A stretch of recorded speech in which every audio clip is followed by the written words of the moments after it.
Hey, what's up you guys? Today I'm going to be repotting this Catasetum today to demonstrate my repotting method. Now this is the last one to be repotted and it's just starting to grow, as you can see. So the cross is right here. Let me put it right here rather, because I realize the camera is sideways. So this Catasetum I got from Fred last August, and it finally finished going dormant, but then started to grow. So I'm going to repot it since this is the prime time to do so. You don't want to wait for new roots to have formed. So the way I pot my Catasetums is I will take, I've already gotten started here from a previous filming attempt. I apologize. I use this at the bottom of the pot. This is Epoweb. It's made from recycled plastic and it's essentially a synthetic tree fern.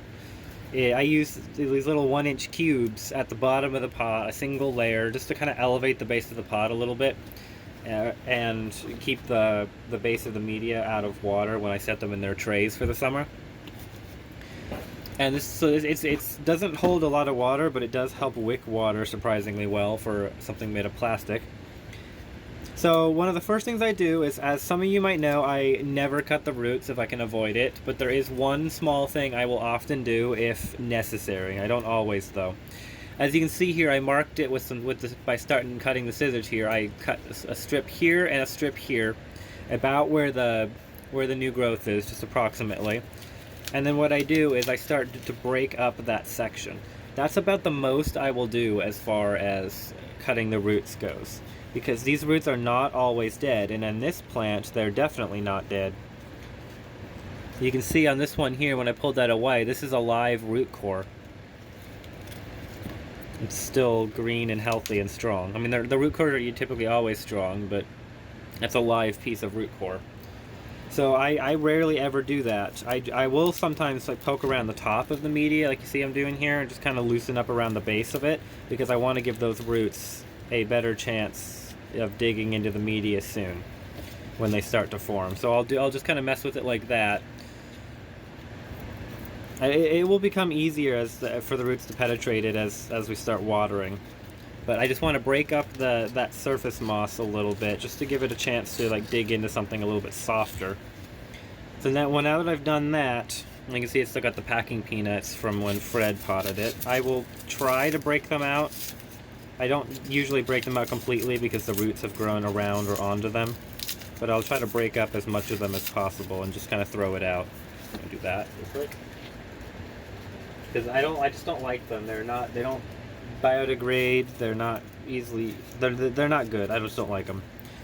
But then I will pack that bottom spot with a little bit of dry moss. I use completely dry moss. I don't soak it at all, because Catasetums do not want to be watered during the dormancy. There are lots of exceptions to that, though, because if your climate is very dry, people actually encourage you to give them a little bit of water during dormancy, because in their natural habitat, these Catasetum type orchids would still get water from fog and mist and that kind of thing. They're not totally bone dry like a desert in the winter. So they still appreciate a little bit of moisture, or else they will dry, wrinkle up and not grow well in the following season. Break up a little bit more of that. There we go.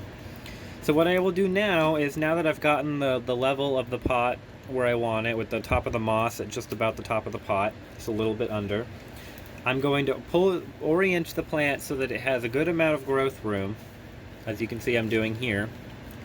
And then I'm going to start dropping moss in. Again, it's completely dry because I don't want to water it yet. It's not actively growing, and my climate is humid enough that I can get away with not watering hardly at all in the winter. Usually I'll give them 1 or 2 drinks here or there, but there you go, refocused.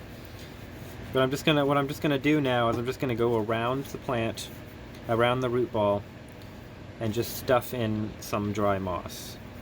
I want to do this carefully, because I don't want to compress the moss, but I also don't want it to be super loose. Too loose and it holds too much water, but too packed too tightly, and the roots can't have a harder time penetrating the moss, and the moss does not hold moisture long enough. Catasetums are very thirsty plants during growth, and very hungry in regards to feeding. They like a lot of fertilizer during growth. Not heavy doses, but a lot of light doses.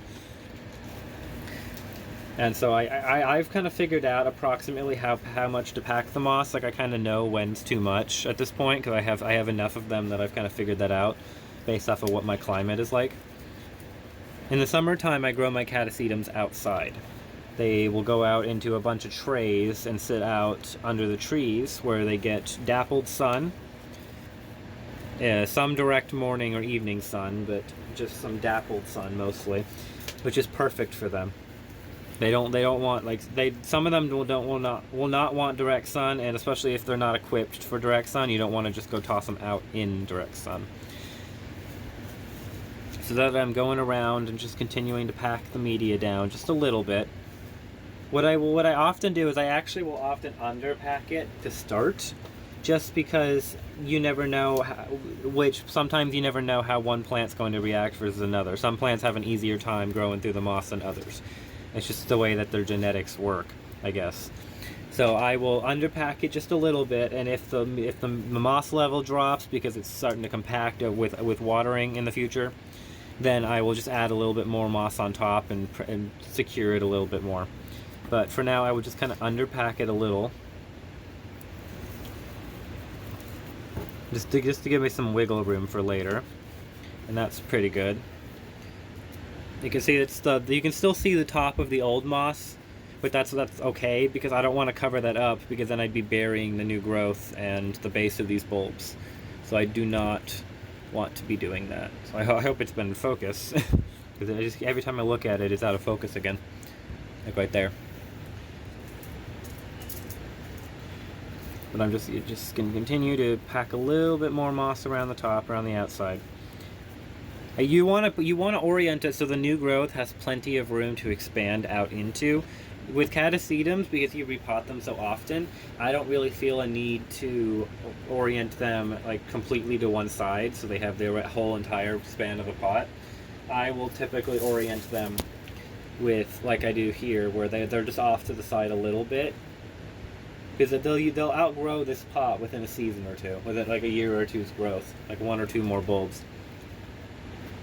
So now that this is potted and secured, I'm going to just slip the tag back in, and there we go.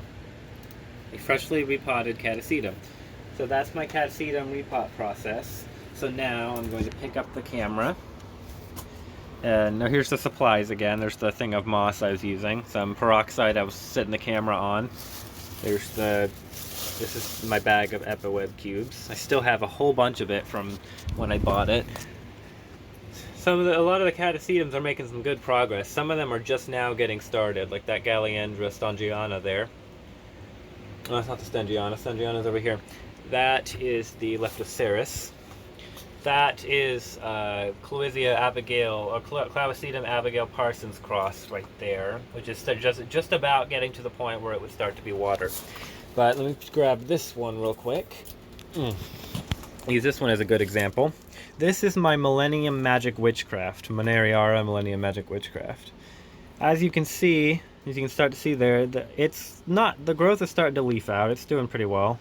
A little bit of wrinkling in the bulbs, but nothing major. A little bit of wrinkling is fine. But as you can see here, the roots are starting to go down and dig into the pot. That's just about getting ready to water. It's not quite yet. I would wait for these roots to grow a little bit longer before I do. But it's been growing its roots for a nice good length of time. So it's getting ready to water this one. Whereas, if I were to grab the Abigail Parson cross, I don't see a single root at the edge of the pot yet. And if I look in here, some of the roots are still just getting started. So while it might be a little bit further along in leaf growth, it's still not ready to water because the roots are not ready to water. Whereas some of the others, like this is my Catasetum tigrinum cross Kleberianum. This one's just starting to put out its roots, if I can look at them. There we go. As you can see one on the left of the growth there. So they're all in varying stages of growth, really. A couple of them still have not started yet, but they're not that late. But so so that's my repotting process. I hope that helps someone, because I know that it's tricky for me. It was tricky for me at first. If I show this one real quick, I'll do this. This is my Galliandra Boweri. This one I've actually started watering a little bit. I've noticed with all my Galliandras so far is they don't like to be super, I keep going, putting the camera down, I'm sorry. They don't want to be super dry in their winter, unlike the Catasetums, which prefer to be a lot drier. I have to water these a little bit more during dormancy, and when the roots start to come out, I water them a little bit as well. They don't seem to react negatively to it. In fact, they're still growing and they're looking good. What I do though is I typically bottom water. I'll set this in a shallow tray, fill it up a little bit, and let a little bit of the water soak back up into the plant or into the media. That helps encourage the roots to grow downward. That's a trick you can do once you start watering with the Catasetums. You water them from the bottom, and that'll help get some of the water up. So now I am going to go clean up my mess.